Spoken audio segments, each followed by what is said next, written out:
ನಮಸ್ಕಾರ ಸ್ನೇಹಿತರೆ ಕರ್ನಾಟಕ ಲೋಕಸೇವಾ ಆಯೋಗದಿಂದ ನೇಮಕಾತಿಯ ಹೊಸ ಅಧಿಸೂಚನೆ ಬಿಡುಗಡೆಯಾಗಿದೆ ನೋಡಿ. ಬೋತ್ ಮೇಲ್ ಆ್ಯಂಡ್ ಫಿಮೇಲ್ ಪುರುಷ ಮತ್ತು ಮಹಿಳಾ ಅಭ್ಯರ್ಥಿಗಳು ಇಬ್ಬರು ಅರ್ಜಿಗಳನ್ನು ಸಲ್ಲಿಸಬಹುದು.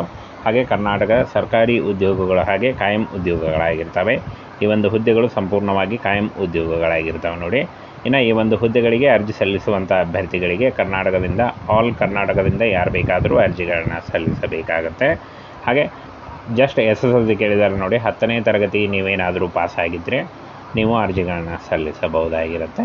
ಬನ್ನಿ ಇದರ ಬಗ್ಗೆ ಸಂಪೂರ್ಣ ಮಾಹಿತಿಯನ್ನು ತಿಳಿಸ್ಕೊಡ್ತೀನಿ. SCಯಿಂದ ಭರ್ಜರಿ ನೇಮಕಾತಿಗೆ ಒಂದು ಅರ್ಜಿ ಸಲ್ಲಿಕೆಗೆ ನೇರ ಲಿಂಕನ್ನು ಬಿಡುಗಡೆ ಮಾಡಲಾಗಿದೆ ನೋಡಿ.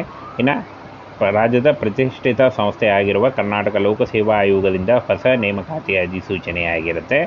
ಇನ್ನು ಈ ಒಂದು ಹುದ್ದೆಗಳಿಗೆ ಸಂಬಂಧಪಟ್ಟಂತೆ ವಿದ್ಯಾರ್ಹತೆ, ವಯೋಮಿತಿ, ಅರ್ಜಿ ಶುಲ್ಕ ಹಾಗೆ ವೇತನ ಮತ್ತು ಹುದ್ದೆಗಳ ವಿವರ ಬಗ್ಗೆ ಸಂಪೂರ್ಣ ಮಾಹಿತಿ ವಿಡಿಯೋದಲ್ಲಿರುತ್ತೆ ನೋಡಿ.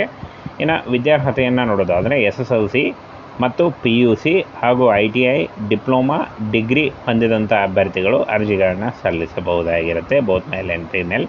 ಇನ್ನು ವಯೋಮಿತಿಯನ್ನು ನೋಡೋದಾದರೆ ಕನಿಷ್ಠ 18 ವರ್ಷದಿಂದ 35 ವರ್ಷದ ಒಳಗಿನವರು ಅರ್ಜಿಗಳನ್ನು ಸಲ್ಲಿಸಬಹುದು.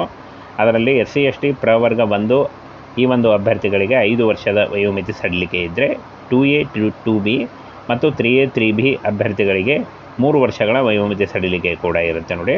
ಇನ್ನು ಫ್ರೆಂಡ್ಸ್, ಒಟ್ಟು ಹುದ್ದೆಗಳನ್ನು ನೋಡೋದಾದರೆ 480 ಹುದ್ದೆಗಳಿದ್ದಾವೆ ನೋಡಿ. ಇಲಾಖೆಯಲ್ಲಿ ಒಟ್ಟು 480 ಹುದ್ದೆಗಳಿದ್ದಾವೆ. ಅದರಲ್ಲಿ ಅಂತರ್ಜಾಲ ನಿರ್ದೇಶನಾಲಯ ಇಲಾಖೆಯಲ್ಲಿ 5 ಹುದ್ದೆ ಹಾಗೂ ಪೌರಾಡಳಿತ ನಿರ್ದೇಶನಾಲಯದಲ್ಲಿ 84 ಹುದ್ದೆ, ಸಾರ್ವಜನಿಕ ಗ್ರಂಥಾಲಯ ಇಲಾಖೆಯಲ್ಲಿ 34 ಹುದ್ದೆ, ಹಾಗೆ ಕೈಗಾರಿಕೆ ಮತ್ತು ವಾಣಿಜ್ಯ ಇಲಾಖೆಯಲ್ಲಿ 63 ಹುದ್ದೆ, ಜಲಸಂಪನ್ಮೂಲ ಇಲಾಖೆಯಲ್ಲಿ 300 ಹುದ್ದೆಗಳಿದ್ದಾವೆ ನೋಡಿ. ಟೋಟಲ್ ಆಗಿ 480 ಹುದ್ದೆಗಳಿಗೆ ನೇಮಕಾತಿ ನಡೀತಾ ಇದೆ. ಇನ್ನು ಅರ್ಜಿ ಶುಲ್ಕವನ್ನು ನೋಡೋದಾದರೆ SC ST ಪ್ರವರ್ಗ 1 ಅಭ್ಯರ್ಥಿಗಳಿಗೆ ಯಾವುದೇ ರೀತಿಯ ಅರ್ಜಿ ಶುಲ್ಕ ಇರೋದಿಲ್ಲ. ಇನ್ನು 2A 2B ಮತ್ತು 3A 3B ಅಭ್ಯರ್ಥಿಗಳಿಗೆ 300 ರೂಪಾಯಿ ಇರುತ್ತೆ.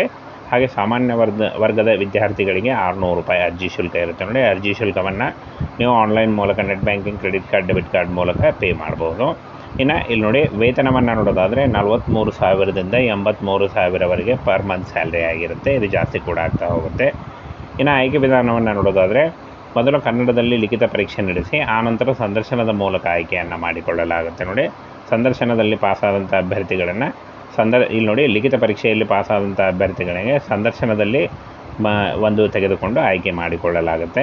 ಇನ್ನು ಅಪ್ಲೈ ಮಾಡಲಿಕ್ಕೆ ಕೊನೆಯ ದಿನಾಂಕ ನೋಡಿ ಜೂನ್ 10, 2024 ಅರ್ಜಿ ಸಲ್ಲಿಸಲು ಕೊನೆಯ ದಿನಾಂಕ ಆಗಿರುತ್ತೆ ನೋಡಿ.